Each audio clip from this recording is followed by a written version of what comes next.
Buenas tardes. Vamos a ver un tema más. Este es como un tema paralelo. Es un problema que puede suceder en los circuitos electrónicos, sobre todo en los digitales. Y por eso es importante que lo veamos en esta materia y se aplica a práctica y se aplica a muchísimas otras. Bien, el término se llama glitch. No se pronuncia así en inglés, mi pronunciación es horrible, pero es glitch o falla. La traducción es falla. Les voy a compartir el libro, lo leemos y se los voy mostrando. Hay muchísimos componentes electrónicos, vamos a los digitales, que tienen en su interior compuertas. Muchas compuertas, muchísimas compuertas. Entonces, en algún momento determinado, acá vamos a agarrar un ejemplo de un decodificador. Está bien que es algo que vimos hace 2 clases. Bien, cuando yo voy ingresando señales, este es un decodificador de 3 bits, 8 salidas. Cuando yo voy ingresando las señales, las salidas, en este caso que está todo negado, están todas prendidas menos una apagada. Bien, ¿cuál es el problema? El problema es justo en la transición. Miren, yo les voy a ampliar esto para que tengan una idea de qué me estoy refiriendo. Ese es el integrado. Acá tengo mi señal, ¿ves? A0, A1, A2. Vienen en 0, 0, 0. Perfecto. La salida 0, que está negada, se va a masa. Todas las demás se van a mantener en 1. Perfecto. Esta a 0 de repente pasa a 1. Sería el 001. Perfecto. Se apaga esta que va a 1 y la salida 1 se va a 0. Ahora, en un momento dado, la A0 baja y la A1 sube. ¿De acuerdo? Entonces, ese sería el 010. Se tiene que prender la salida 2. ¿Qué es lo que va a pasar? Esta es la que se debería prender, ¿de acuerdo? Ven, prenderse quiere decir que vas a 0. En un breve instante, esto va a detectar que vuelve a estar el 0, 0. Vuelve al 0, 0. Entonces se quiere prender la salida 0. Pero un instante después, estamos hablando de milésimas o microsegundos, viene el 1 y entonces la 0 que se quería activar se desactiva y se activa la que realmente tendría que ser. ¿De acuerdo? Bien, acá sube una señal, ¿ven? No pasa nada. Pero acá pasa, cuando esta se activa, que tenemos, digamos, el 011 pasa a ser el 100. Las tres señales están cambiando de su posición, de 0 a 1 o de 1 a 0. Entonces, se puede producir un glitch en la salida 0 y se puede producir un glitch en la salida 2. ¿De acuerdo? Ese es, a ver, la definición la estoy haciendo sumamente simple y sencilla, es para que se vayan dando cuenta. Acá hay otra transición, hay otro glitch. Acá, de los 3 unos pasan a los 3 ceros, puede llegar a haber otros 2 glitches. Bien. ¿Por qué se da esto? Porque uno está acostumbrado a analizarlo en el medio. Si tengo un 1, es tal cosa. Pero durante un momento yo tenía un 0 y después tengo un 1, de alguna forma hubo una transición de subida, y si tenía un 1 y después tengo un 0, de alguna forma hay una transición de bajada. Entonces, esas transiciones jamás son instantáneas, siempre llevan un tiempo. ¿Está bien? Acá tenemos graficado exageradamente, ¿está bien?, los tiempos de transición. Entonces, imagínense que la 0 que estaba en 1 pasa a 0. Pasa a 0. Y el A1, que estaba en 1, también pasa a 0, pero ven que está corrido un instante de tiempo. Muy poquito, pero un instante corrido. Entonces, en este instante, en esa franjita, acá tengo un 0 y acá tengo un 1. Entonces me detecto esto. Pero un instante después este también baja. Entonces, esto vuelve a subir. Esto, ¿está bien? Se vería como un pico, como un glitch. ¿Cuánto tendría de ancho el glitch? Va a depender del integrado, de los tiempos, de la señal de entrada, de muchas cosas. ¿Está bien? Pero tenemos la posibilidad de tener un glitch. Acá puede ocurrir otro glitch. Ven en esta salida, acá tengo un 0 y el A2 que de 0 pasa a 1, durante un tiempo tengo un glitch. Entonces, los tiempos en que tarda una señal de pasar de 1 a 0, de 0 a 1, son tiempos de transiciones.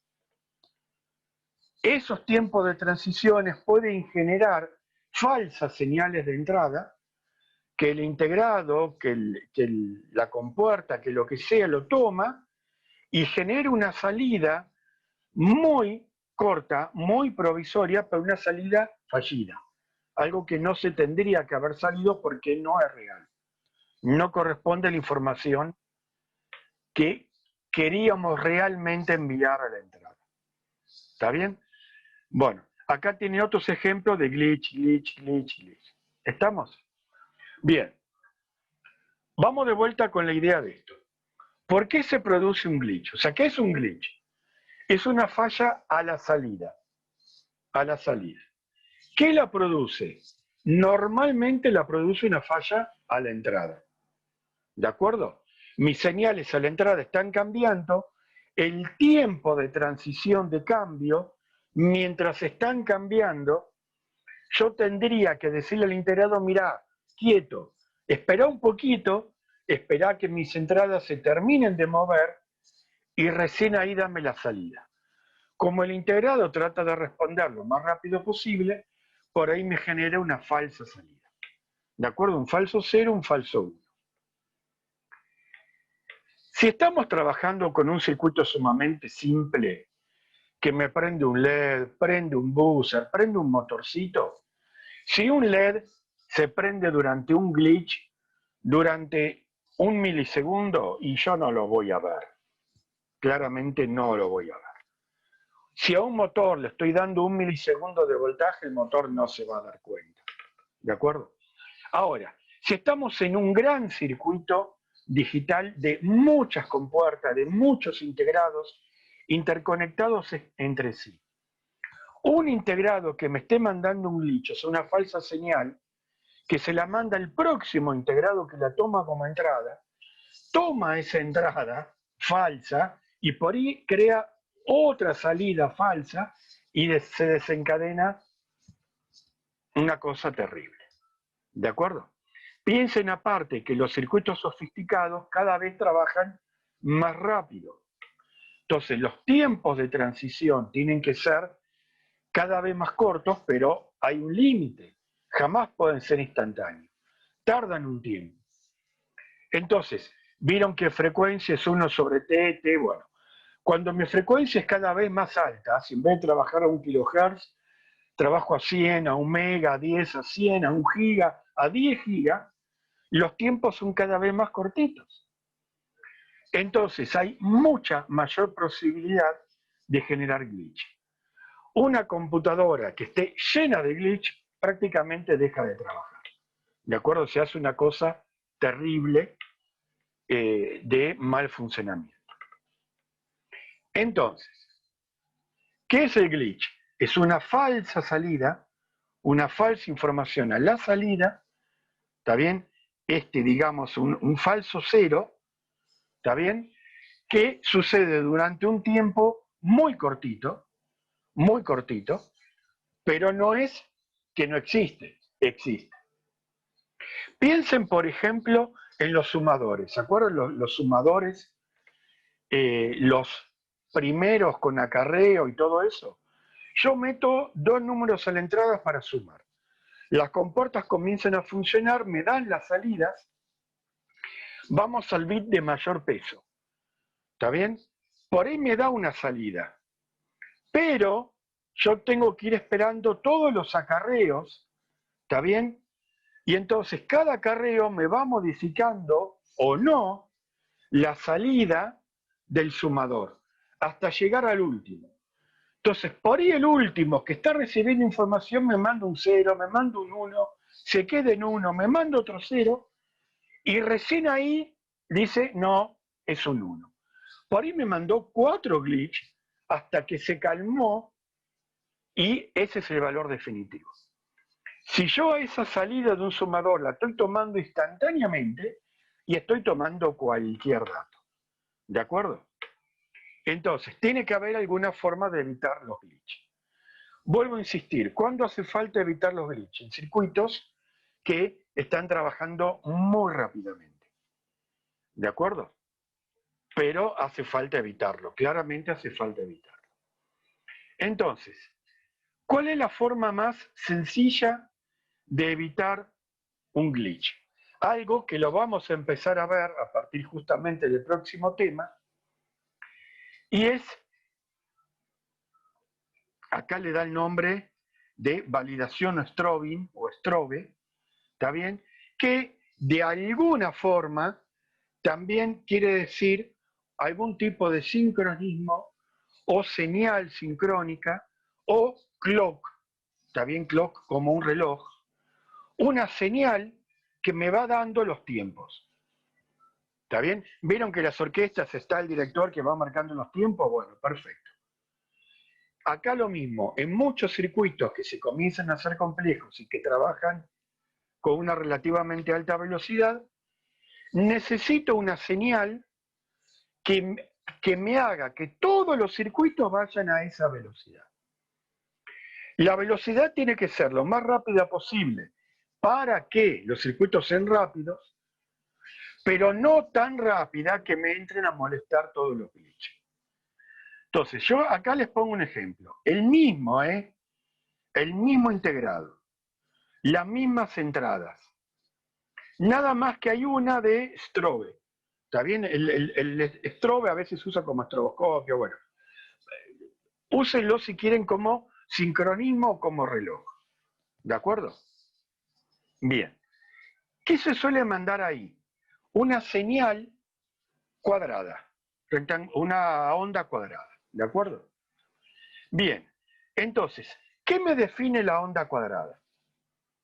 Fíjense, esto después lo podemos ver en cada uno de los circuitos que veamos. Pero cuando mi salida, cuando mi sincronismo pasa de 0 a 1, ahí habilito la salida. ¿Ven? Ahí habilito la salida. Acá tengo otra que pasa de 0 a 1, ahí habilito salida. Acá tengo otra de 0 a 1, ahí habilito salida. ¿Está bien? Es una forma de decir, esta es la que me corresponde. Las entradas normalmente no van con esa línea, ¿ven? No las hago coincidir, se corren de línea. Ahí yo las podría, por ejemplo, poner con el flanco de bajada, con el pulso descendente, podría decir, bueno, cuando desciende, tomo la entrada, cuando asciende, tomo la salida. Entonces, al estar desfasados, hay un tiempo, fíjense, acá baja una señal y sube otra, pero mis salidas no varían, porque el strobe no está habilitado. ¿Ven? Recién cuando el strobe sube, ahí varía la salida. ¿Estamos? Entonces, con eso se evitan los glitches. Este ejemplo tiene otra cosa mala, y es que ven que acá abajo, en 0, todas las salidas se ponen en 1. Todas están en 1. Entonces, en realidad también es algo que no es real. El decodificador con todas las salidas C1 es que no está decodificando nada. Bueno, si mi segundo circuito usa la misma señal de sincronismo de clock, no hay problema. porque solamente en la parte de arriba es cuando va a darle bolilla. ¿De acuerdo? Por eso le digo que hay que pensarlo bien, que estén todos en base a esa misma línea o a esa misma señal de clock. ¿Estamos con eso? Bien. Eso es básicamente un glitch. ¿Cuál es la segunda posibilidad que me puede llegar a suceder de que me aparezcan glitches? Ruidos. Ruidos que estamos refiriendo a señales de voltaje adentro del circuito que no son señales reales, sino que es ruido. Por ejemplo, un circuito electrónico, como el Arduino si quieren, le ponemos un motor, el motor, sobre todo un motor de corriente continua, tiene adentro bobinas que me generan contravoltajes, más tienen carboncitos que me van a generar chispazos, más pulsos de por ahí picos de corriente para arrancar y para frenar. Imagínense todo eso en un servo que está permanentemente moviéndose, más un circuito que por ahí yo tengo al lado de un motor grande o conectado en la misma línea de 220 donde hay, no sé, una afeitadora, un secador de pelo, un lavarropas, o sea, está lleno de ruidos electrónicos. Cualquier circuito electrónico está recibiendo ruidos de todos lados. Entonces, normalmente esos ruidos electrónicos hay que evitarlos. ¿Está bien? Para eso se usan capacitores y el capacitor, cuando yo el capacitor lo uso para evitar ruidos, se llama capacitor de acople, de desacople. ¿Está bien? Desacople es justamente todo lo que yo sea ruido, trato de evitarlo. Trato de minimizarlo. Acá ven que aparece el desacople. El capacitor de desacople debería estar lo más cerca posible del circuito. O sea, imagínense en un protoboard. Si yo tengo un integrado, le pongo un capacitor ahí entre las patas del integrado y no otro en la otra punta. ¿De acuerdo? Si ustedes abren una placa madre de una computadora, van a ver que cada tanto hay capacitores al lado de los integrados que los necesitan.